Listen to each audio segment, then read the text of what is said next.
at school was like an ugly duckling revelation moment. We all know the story of the ugly duckling, don't we, that becomes the beautiful swan. So it was never an ugly duckling, was it? It was always a perfectly lovely Signet. Which is what the book should have been called. The perfectly lovely Signet and his rubbish time with the shitty ducks. But people think the moral of that story is don't judge something because it might be wrong. I don't think that's the moral. I think the moral is don't be mean to anything because it might grow up to steal your chips and break your arm. But if not an ugly duckling moment, there may be a plain Jane Superbrain moment. Now, the only people who are going to get that reference are about my age and watch Neighbours growing up. If you don't know who plain Jane Superbrain was, she's just a girl called Jane who wore glasses. And then one day, they took her glasses off her. They put her in a taffeta dress. And then everyone wanted to fuck her. Even Helen Daniels. That's not how glasses work, though, is it? It's not how glasses work. It's not, is it? You haven't all been looking at me tonight going, no, I really don't fancy her at all. Fucking hell I would, fucking hell I would. Not even a twinge, not even a twin. Fucking hell, I'd shove it in any hole she'd let us. That's not how glasses work. I've got a good duck fact for you. You might not know this. The duck penis is a corkscrew. So if you ever see a couple of ducks trying to have sex in the park, just give them a hand. Just give them a hand. And you know when he's finished because his wings will go up like that.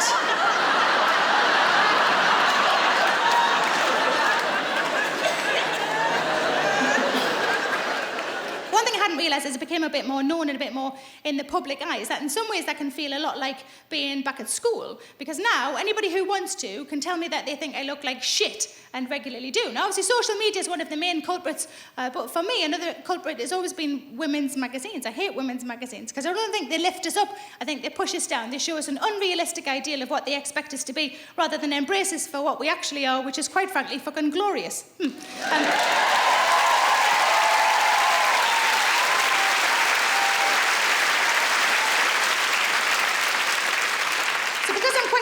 I don't like to just complain and do nothing about it. I set up my own online women's magazine. It's called Standard Issue Magazine. Please have a look at it when you get home. Oh, well, bless you, thank you.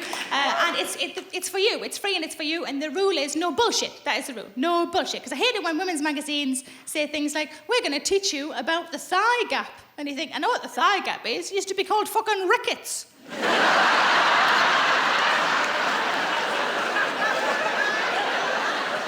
When they say, we're going to teach you how to keep a man, I don't need to know how to keep a man. A married one, he's contractually obliged. But if this was a film, this would be the bit where there'd be a montage where you'd see how things are improving with my body image. There's no film, but I'll talk you through the montage. I did a few things. The first thing I did, I started to look at my face in the mirror without any makeup on. And I did that a lot, to the point where now, when I look at my face in the mirror without any makeup on, I think, it's just your face. There's nothing wrong with it, which is a huge change for me. Second thing, started to buy clothes online. So no longer do I go into a shop, pick some clothes to try on, take them into a tiny cubicle with an ill-fitting curtain, office lighting, and a fucking circus mirror. And ultimately hand them back to a tiny specimen of a woman, like a mouse in hot pants. Who never says anything, but with her eyes is saying, oh, you're too fat for all the clothes now. What I do now is I order them online, they arrive at the house, I try them on, and if they don't fit, I have a fucking biscuit, because it doesn't fucking matter.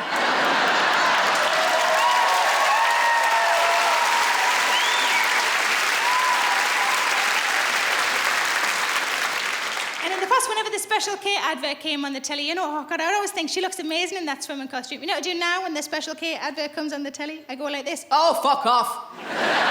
You taste like shit. I'll stick to me Frosties, thanks. And I'll put some sugar on them and some jam and a fucking Jaffa cake if I want to. Fuck you.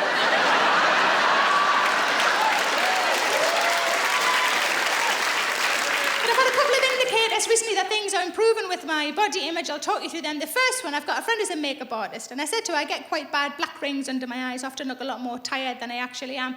I said, is there something that you could recommend that would sufficiently cover that up? She said, absolutely. She showed me this little pot of stuff. She said, this is really good, get one of these. I said, where can I get one of those from? She said, Harvey Nicks. And I thought, couldn't have been fucking Boots or Superdrug, could it? Couldn't have been Harvey Nicks. I hate those shops. I find them really intimidating. I find them patronising. But I thought, I want this stuff. I'm going to have to go in. But I'm going to make it the quickest quickest transaction they've ever had. I'm just going to go in, not like that. That looked aggressive, didn't it?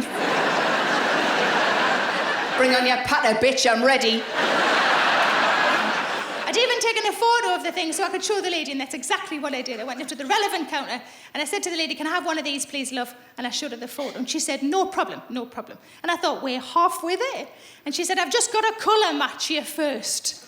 Before I could ask what the fuck colour matching actually was, she had me up on a stool so high I couldn't get off on my own. I was facing outwards, like facing the whole shop, and I thought, oh my God, this is so embarrassing, this is mortifying, oh my God, everybody's going to be able to say this is so embarrassing. And then I remembered it's Harvey Nicks, it doesn't matter because there's hardly ever anyone in, is there? It's like a museum for handbags.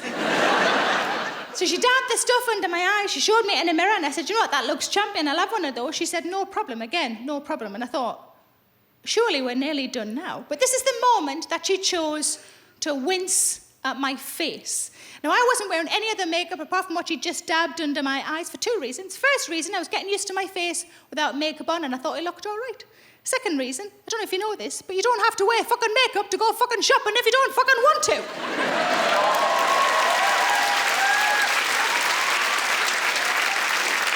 She winced at my face. Fuck knows what expression she was pulling underneath all of her layers of makeup to get that wince to punch its way to the surface. She must have been gurning so hard she nearly shot herself.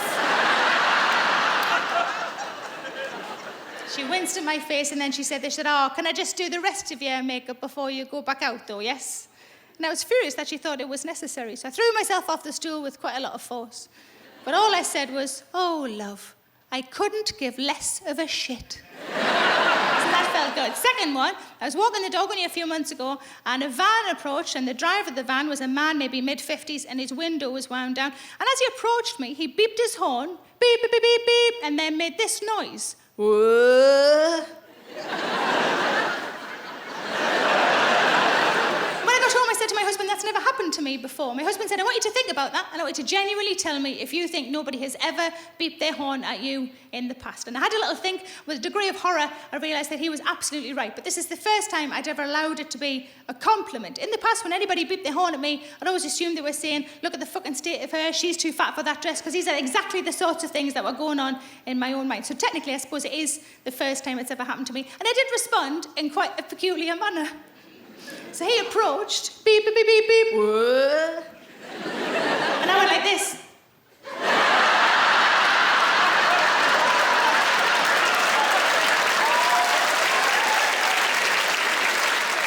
I waved at him like I was a small child.